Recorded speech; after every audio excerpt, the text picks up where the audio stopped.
describing phenomena. I just want to quote there for a few of the classics of philosophy talking about ethics, because they deserve to be better known. And, you know, I'm not working in a vacuum here. I'm simply a chap on duty, a teacher who sits at the feet of these great thinkers. And if I can inspire you to read them and think about them, then I'm doing my job. Here's a quote from Aristotle's great Ethics, which is quoted from there, the Nicomachean Ethics, dedicated to his son, you know, which is a lovely gesture. Aristotle had 2 wives and several children, and I've not had a son, but I have 3 beautiful daughters. And anyway, dear old Aristotle wrote this to his son. Since the unjust man is a man who is not content to have an equal share with others, and since the unjust thing is the unequal thing, it is obvious that there must be a mean between the greater and the less inequality. This is the equal. In whatever action we find a greater and a less, there must be an equal. If then the unjust is the unequal, the just is the equal. Everyone accepts this conclusion without demanding a reason for it. But since the equal is the mean, the just must also be a mean. Now that's just a very, very short passage, but it's hugely important and hugely influential, because there's Aristotle trying to think through a mathematics of ethics, as I've just described. And he comes up with this breakthrough thought that unethical behaviour, sin, if you want to use a Christian language, is always something in excess. It's something that strays from the mean, and that most actions can be situated on a kind of ethical number line between an excess one way and an excess the other. And the virtue is in the middle. Let me explain what I mean. For example, a classic case which he gives is that of courage. Everyone agrees courage is a virtue. But it taken to an extreme, foolhardiness or total willful exposure to danger of oneself and others is not a virtue. That's an extreme going one way. And then at the extreme the other way is total cowardice, like never putting yourself into a position of potential danger, or never putting your head above the parapet, never saying boo to a goose, and letting evil people run the planet, you know, just because, well, they might come and get me. You know, that's the coward. So foolhardiness on the one hand is silly and an excess. Cowardice is also silly and an excess. So true courage is rational willingness to speak the truth, to live the truth, and to research the truth in a way that will benefit and help society, not lead to self-destruction. So that's the mean, and that's what Aristotle means by you can measure and you can work out where virtue is in any given conflict or any given ethical dilemma. And that actually works, I can assure you, having taught this stuff for years and used it. Actually, Aristotle's idea is spot on, it works. And it could guide us towards, global problems like the pandemic issue we're all facing, and should we have vaccines or not, and it can also guide us in questions of, like, what do we do about global warming? Do we shut all the factories down? Do we just go back to living in caves? Or do we, just say, oh, it doesn't matter, we'll just carry on as we are? Those would be the two extremes. The rational mean would be, no, we find the exact cause of the global warming, we take the precautionary principle seriously, we work out a whole load of strategies on how we can change our lifestyles so that we can live with nature and in harmony with nature. And we do that as a planet, not just one country, but the whole planetary system. And that's the point of the Glasgow conference that's coming up in November, where the world's leaders will be coming together to discuss this. So, anyway, that's a little glimpse of how Aristotle dealt with this issue. And it was very influential. Okay, I'm going to try now a different approach. This is from the Aristotelian tradition within the Islamic school of thought. And this is from a very famous Islamic philosopher from Cordoba, a city I know and love in Spain, which was part of Andalusia. And he wrote many texts and commentaries on Aristotle. And he reconciled it with Islamic teachings and with Quranic teachings. And I'm particularly interested because I'm doing a commentary on the Quran, which is a philosophical commentary. And I'm going into in detail the teachings in the Quran, and I'm trying to explain their historical and critical origination and their value and meaning for today. And it's absolutely fascinating work. And Ibn Rushd would have, if he were alive today, I'm sure he'd be doing something quite similar. Because, look at the Taliban, they're about to take power in Afghanistan, and yet their version of Islam is very primitive, very unethical. They think it's right to ban all visual, art, to destroy all sculptures, art, paintings. They think their women should always come out of the house in burqas, accompanied by a male relative. Women are not allowed to work. I say it's going to push the poor Afghan people back into the Stone Age. And if you steal a loaf of bread because you're starving, you get your hand chopped off. I mean, it's a very primitive form of Islam, which is miles away from Ibn Rushd's version, which is the version that I think is intellectually interesting. And it is a failure and a breakdown of higher education in the Islamic world, in the places where the Taliban recruit from, in Pakistan and elsewhere. The whole thing is a dire situation. I was friends with the former rector of the University of Kabul. I think the answer to the problems of Afghanistan, as I've said, is an intervention by a UN peacekeeping force, which is not seen as an enemy. So it would have troops from Turkey and perhaps other Islamic countries, like under a UN umbrella, and its mission would be to protect the civilians and to negotiate a proper truce and ceasefire. And part of that should be intellectual discussions between the rival factions.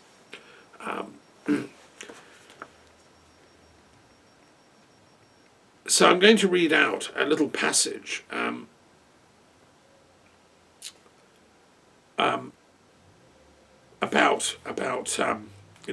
Ibn Rushd, which is, I hope, of interest.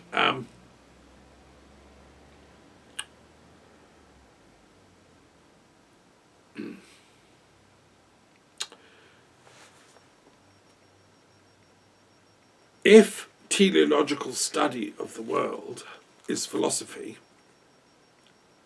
and if the law commands such a study, then the law commands philosophy. We say, if the activity of philosophy is nothing more than the study of existing beings and reflections on them as indications of the artisan, i.e., inasmuch as they are products of art, for beings only indicate the artisan through our knowledge of the art in them. And the more perfect this knowledge is, the more perfect the knowledge of the artisan becomes.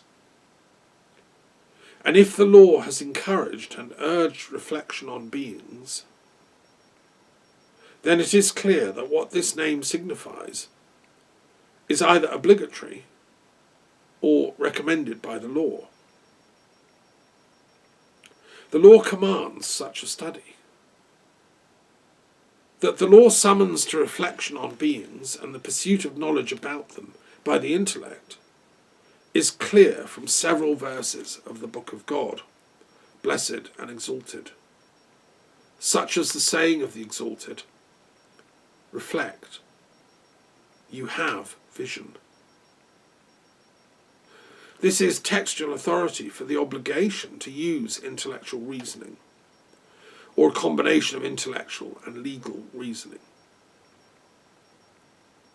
Another example is his saying, have they not studied the kingdom of the heavens and the earth, and whatever things God has created? This is a text urging the study of the totality of beings. Again, God, the Exalted, has taught that one of those whom he singularly honoured by this knowledge was Abraham. Peace on him. For the Exalted said, so we made Abraham see the kingdoms of the heavens and the earth, that he might be blessed and found among the righteous.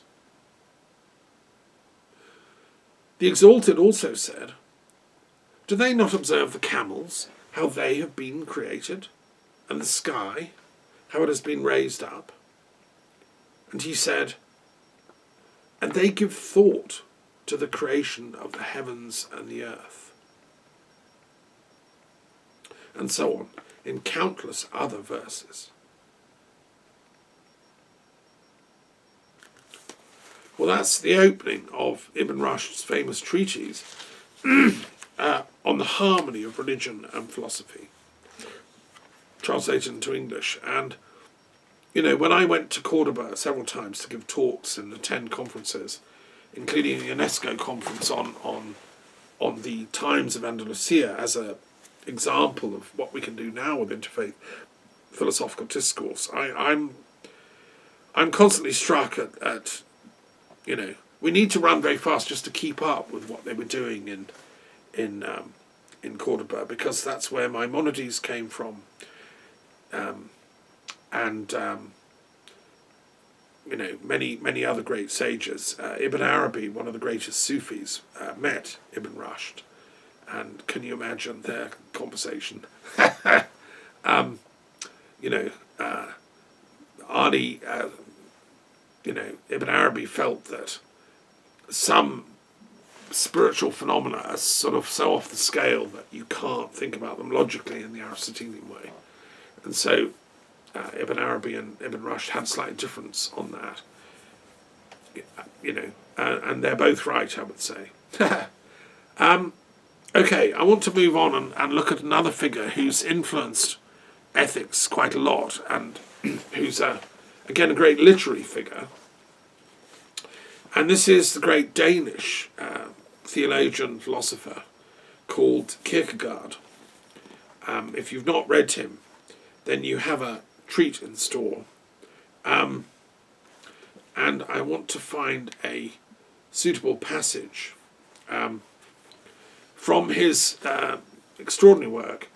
It's called the Concluding Unscientific Postscript, completed after his death and provided with introduction notes.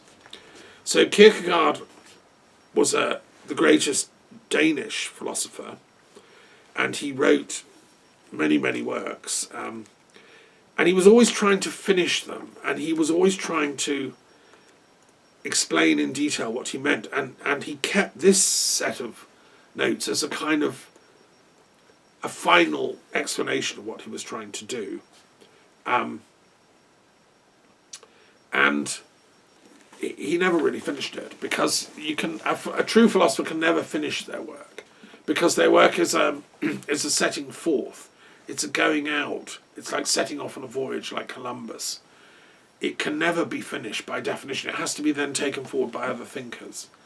And Kierkegaard helped launch what's called existentialism.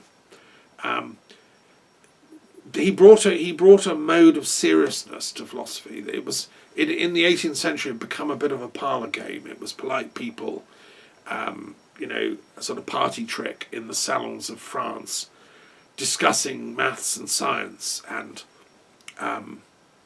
it was intellectually regarded as unsupported to have religious faith. It was not quite done. Whereas Kierkegaard turned up sort of semi-educated, actually. He tried a bit of everything.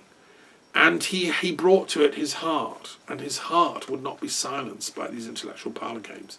He said, no, philosophy's got to be about depth, meaning, ultimate purpose, ultimate meaning. And and so he revolutionised the way we do philosophy. We have to do it with our whole being, not with just some little bit of our left brain. Let me read a little passage to give you a flavour of his writing. If a poor thinker, who is a private practitioner, a cultivator of speculative eccentricities, occupying like a poverty-stricken lodger a garret at the top of a vast building, sat there in his little refuge, held captive in what seemed to him difficult thoughts, if, without being able to understand how or why, he began to conceive a dim suspicion that there was something wrong with the foundations, if, whenever he looked out of the little garret window, he saw, shudderingly, only busy and redoubled exertions to beautify or enlarge the structure, so that after having seen and shuddered he collapsed in utter exhaustion, feeling as a spider who in some narrow nook has managed to eke out a precarious existence since the last house cleaning, and now senses anxiously the coming storm. If, whenever he communicated his doubts to someone, he perceived that his speech, because of its departure from the prevailing fashion, was regarded as the bizarre and threadbare costume of some unfortunate derelict.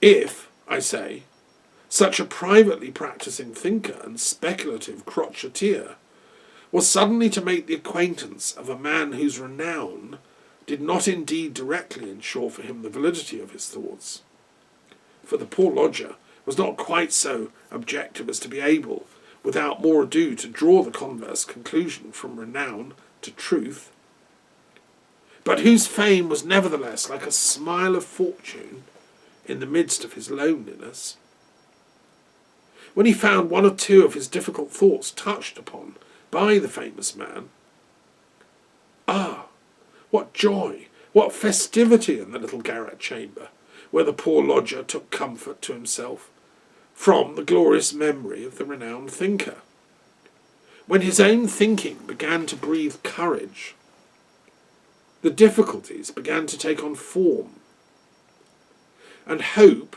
finally sprang into being. The hope of understanding himself. That is to say, the hope first of understanding the nature of the difficulty, and then perhaps of being able to overcome it.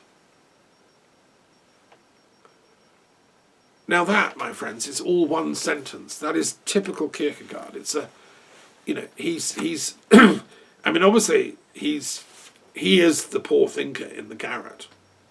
And he's talking about encountering Lessing, a great philosopher, who he didn't meet in person, I don't think, but who, when he read him, it was like a light went off inside Kierkegaard.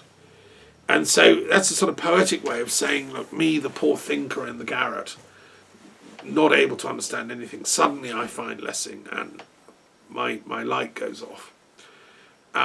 It's very poetic, very literary, and it's just one sentence, all that. Which is like, you wouldn't get away with that now, even though, to be honest, I have tried. I'm quite notorious for long sentences myself. Now I want to move on to a different type of thinker, who Kierkegaard didn't really like, it has to be said. There was no... They were coming from a different place. And... But we owe a great debt to the next thinker I'm going to read from. And this is Immanuel Kant, who is one of the greatest philosophers to have cast his shadow over the history of my subject. He lived in Rostock in northern Germany under the Prussian rule. He kept himself to his academic work. He wasn't a political activist. He was very interested in sciences. He was interested in cosmology, astronomy, the origin of the universe. He was a polymath, and he wanted to understand everything, and he wanted to understand how everything fits together. He was from the Lutheran tradition, which was the established church in northern Germany. And that emphasised personal faith, but also reason, that we could think our way to understand the universe. Because just as Ibn Rushd is defending our right to think, because it's a divinely ordained duty that we have in the texts of the Quran, in his case, it's also there in the Bible. We have a duty to think. We're Homo sapiens. We're not chewing the Cuddians, And so we have a duty to think. And I think Kant thought in depth, to an nth degree. And he influenced the way people think about ethics with his famous categorical imperative concept, which is that we should act in such a way that if the whole world acted in that way, it would be to the benefit of all. It was a kind of, a summary and a synthesis of previous ethical thinking. And I think there are still very vast areas where his categorical imperative is incredibly important, not least in ecological ethics and the problems we're all facing. That the world is suffering from. He was influenced by a teacher called Martin Knudsen, who was a German philosopher who died in 1751, and who was a follower of Christian Wolff, who was another great German philosopher, and was a teacher of Immanuel Kant. And it was Knudsen who taught him the physics of Newton. And in a sense, what Kant was trying to do was to do for philosophy what Newton had done for science. And, if only Kant was still alive, I'm sure he'd love my attempt to create a religious mathematics, with which I started this talk. And he wrote a very important book in 1785, The Groundwork for the Metaphysics of Morals. The German word for ethics is interesting, sitten, and it has a wide cluster of meanings such as custom, habit, tradition, usage, practice, way, fashion. In its plural form, sitten, it means morals, manners. It gave birth to such words as Sittengesetz, meaning moral law, Sittenkodex, moral code, Sittenreinheit, purity of morals or chastity, and also sittlich, meaning well-mannered, well-bred, virtuous, chaste, modest, and Sittlichkeit, meaning morality and morals.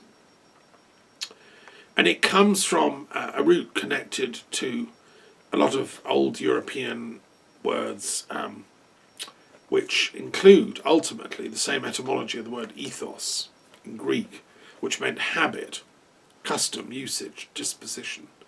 So it's kind of how we do things. And it's related to the word siddha in Sanskrit, which means a spiritual practice towards an aim. It's a way of doing things that brings results. And that's related to the word Siddhartha, which was Gautama Buddha's own personal name. He was the one who developed a system of ethics that brings results. Siddha means skill or accomplishment, and it was said of the Mahasiddhis, the great sages of Tantric Buddhism, that they cultivated that quality. So anyway, there's a lot we could say, and Kant is a very profound thinker about ethics. He influenced later thinkers such as Hegel, Schopenhauer, Feuerbach, and the whole Neo-Kantian school at Marburg, Hermann Cohen, and many others. So it's a sort of living tradition in European philosophy, including Cassirer was also influenced, and many others. Carnap, Gadamer, Heidegger, and Hans Reichenbach all received inspiration from Kant. And my own teacher, Stefan Korner, who taught me philosophy at the University of Bristol, was probably Britain's most famous Kantian philosopher at that time. the passage I want to read from Kant is about peace, because, like me, Kant believed that peace was the primary ethical duty of humanity. We can't go on having these wars anymore. And he wrote a book in 1795 called To Eternal Peace. And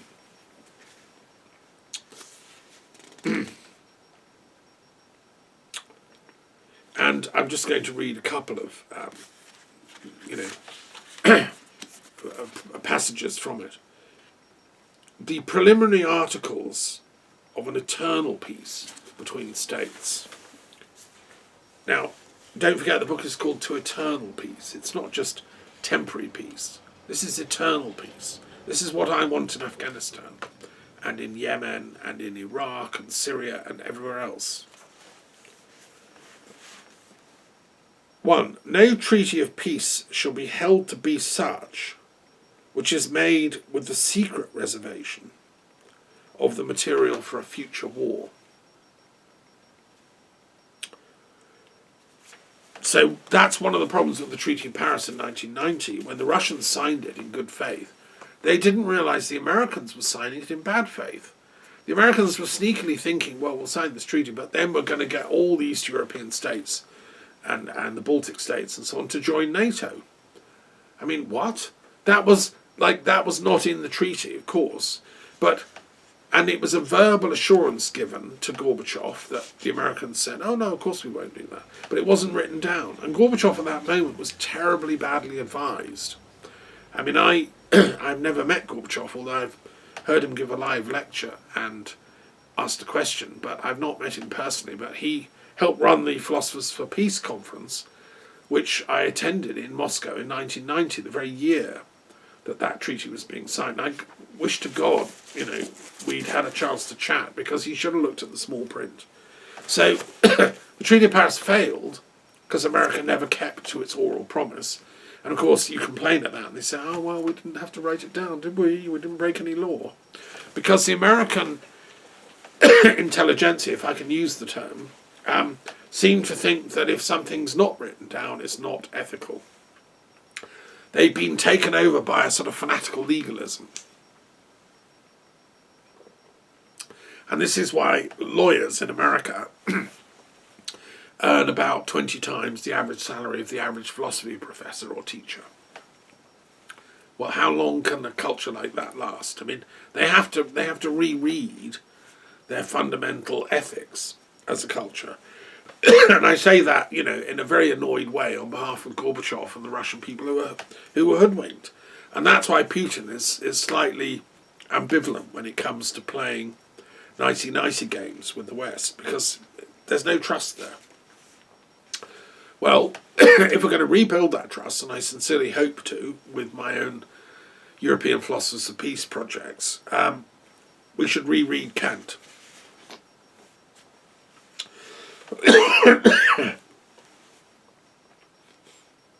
2.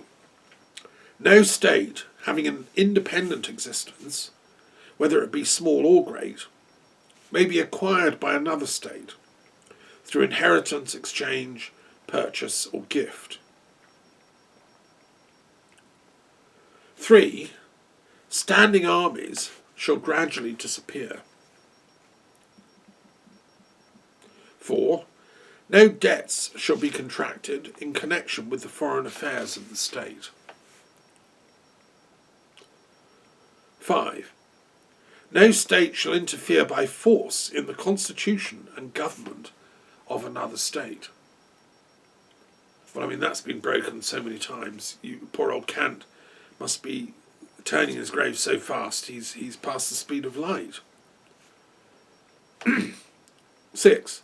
No state at war with another shall permit such acts of warfare as must make mutual confidence impossible in time of future peace, such as the employment of assassins, of poisoners, the violation of articles of surrender, the instigation of treason in the state against which it is making war, etc. And his comment is, these are dishonourable stratagems. Like, this is 1795. If you think of the tragedies of warfare since his time, and World War One and World War Two, the mass slaughters, the horrors, the aerial bombardment, the use of poison gas in World War One. I mean, these were all actually outlawed. The mass killing of civilians, and culminating in, well, the Holocaust and the mass incarceration and killing of particular ethnicities in the German Reich, and then the mass bombing of civilians in Japan by Hiroshima and Nagasaki. I mean, you know, what Kant is saying is that you shouldn't do acts during the warfare time that are so off the scale of ethics that future generations won't be able to trust your country.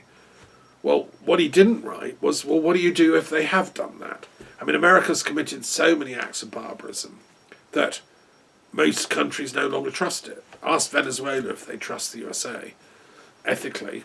I mean, poor old Venezuela, they're trying to be faithful to their great hero, Simon Bolivar, who was a sort of liberal revolutionary, and they've got this state, the USA, like trying to drone assassin their leader. I mean, like, that's not allowed according to Kant. But what Kant doesn't say is, well, what do you do when states do misbehave? So, I'm going to stop there because it is fascinating. You should read it. And as a philosopher of peace, you know, this is a really critical text. Around the same time, just a bit after Kant, came another German thinker who I also want to quote from, who thought a lot about ethics, and he thought a lot about metaphysics, and that's Hegel. Now, Hegel was a polymath. He wrote about art history, aesthetics, and he wrote about education. You know, his great work on the phenomenology of spirit was a tour de force of trying to understand how the all, the Godhead, if you want, creates individuated beings. What happens inside spirit that we want to manifest as separate beings? Why does spirit do that? If in the beginning we're all one, how does other appear? It's that moment in the Upanishads when Brahma creates the universe out of, like, he fancies to have another around.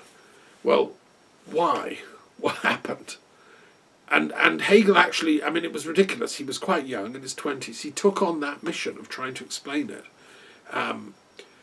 which is like Don Quixote meets philosophy, because, of course, it's almost inexplicable. But he attempted it. And then he tried to explain law and ethics based on the metaphysics of, well, it's called absolute idealism. Hegel argued, yes, the universe starts from the divine intelligence, as I call it. And not just me, but, you know, it's a phrase that we use in the circles of the Galileo Commission and advanced metaphysics, is that there's a divine intelligence running the universe, and Ibn Rushd talked about it. So, so the question then is, why does that divine intelligence differentiate and become little modules of intelligence, or as Sir George Trevelyan called it, droplets of God?